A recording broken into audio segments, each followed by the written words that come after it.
నీవు పొందుకున్న రక్షణ యొక్క విలువ నీకు తెలియలేదు. వాళ్ళు ఎవరో తీసుకున్నారు, నేను తీసుకున్నాను.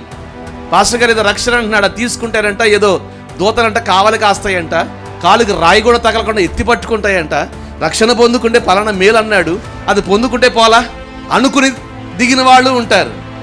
లేదా ఆ కార్యం ఈ కార్యం జరగాలని చెప్పని, లేకపోతే ఇంట్లో వాళ్ళకు భయపడి, లేకపోతే ఇదిగో అది జరగాలి ఇది జరగాలని తీసుకున్న వాళ్ళు ఉంటారు.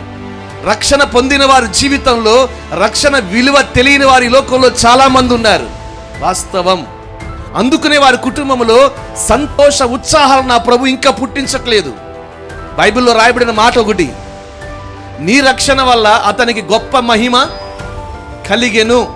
అంటే ఆ రక్షణ ఆ వ్యక్తిని ఏం చేసిందంటే ఒక ఉన్నతమైన స్థితికి తీసుకెళ్ళింది, మహిమకరంగా మార్చింది. కారణం ఆ రక్షణ విలువ అతను తెలుసుకున్నాడు.